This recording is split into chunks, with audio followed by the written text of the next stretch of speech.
Hey, what's up guys, this is TPC A.K.A TheProgrammingCuber, and first of all, you probably noticed that new intro. After much pressing from you guys, because you guys are pushy people, I finally made a 5-second intro. Now, I know I've said in the past that a 5-second intro was not really possible with my editor, but the reason I said that was because the style of intro that I really liked and really wanted to have on my channel was that type of intro with all the animations and the keying and all that kind of stuff. That's not possible on my editor.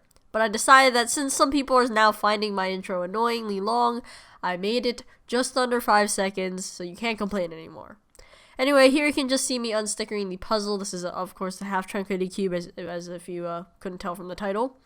And you can now see me scoring the puzzle. This is the marks where it's going to be cut. So I'm just using an X-Acto knife and a ruler to mark that. Alright, so major thanks to my dad. He actually ended up sawing most of this off for me while I was sleeping. I was originally just going to totally sand this all, but it's quite a lot easier now that there's so much less plastic since he sawed it off for me. So major thanks to the ProgrammingCuber's dad for doing that for me. I'm sure if you guys want to know how to make this, I'm sure you can figure it out. You just saw off that part. You saw me marking it. And then I'm just going to use this belt sander here to sand the rest of the way down, and then I'll fill it. I have to fill in these corners to make it flat again, sand it down again, and spray paint and sticker it. So I better order the stickers today, otherwise they're not going to come in time for me finishing this mod. So anyway, let's get started with this. I'm going to put a mask on this time so that I don't get sand everywhere and breathe it in. Or not sand, it's worse than sand, plastic dust.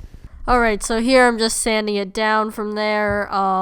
I don't know, there's nothing particularly interesting going on here. I didn't sand it all the way down because I figured, I have to sand it again after filling it anyway, so what's the point of, sanding it down all the way the first time and then having to sand it again? I guess maybe it would have saved a little epoxy sculpt, but it really wasn't that much at all. So, anyway, you're just watching me sanding down this part, and nothing particularly interesting.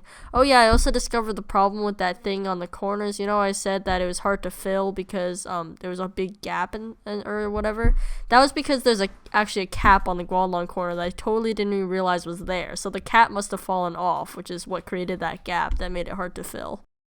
Alright, so here I'm just mixing the epoxy sculpt, and it's 2 parts. Obviously you have to get them equal and combine it equally, because otherwise it's gonna fail.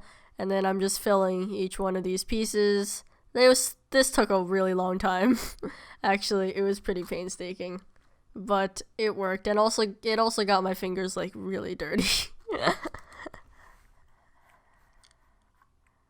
Okay, so here I'm just doing some final sanding of the puzzle. This is after it's already been filled, so I'm trying to sand it as flat as possible.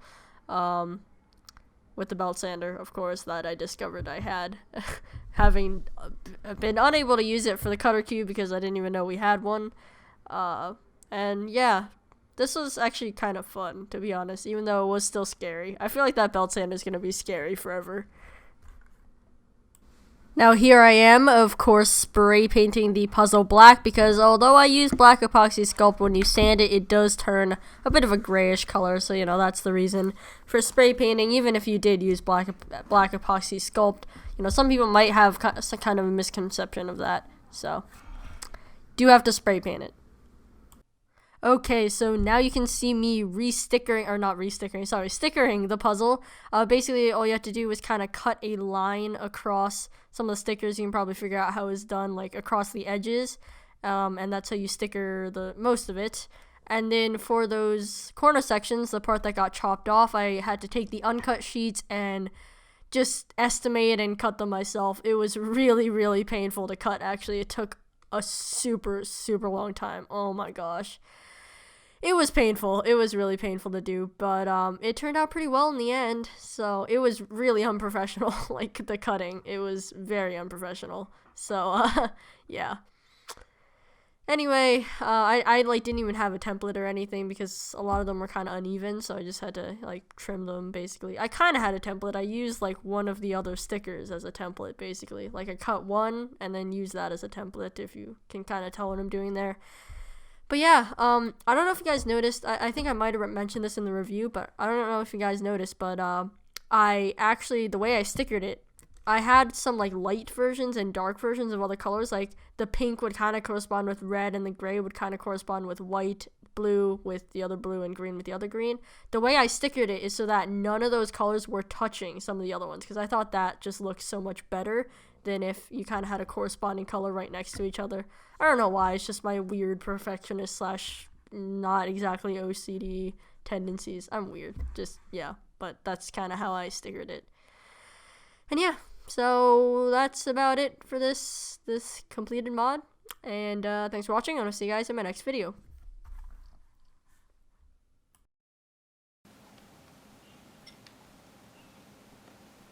What just happened?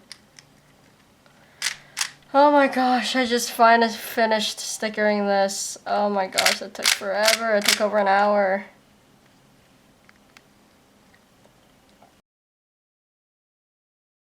So now I'm just doing the final sanding. Oh, this is not the right clip. let's okay. I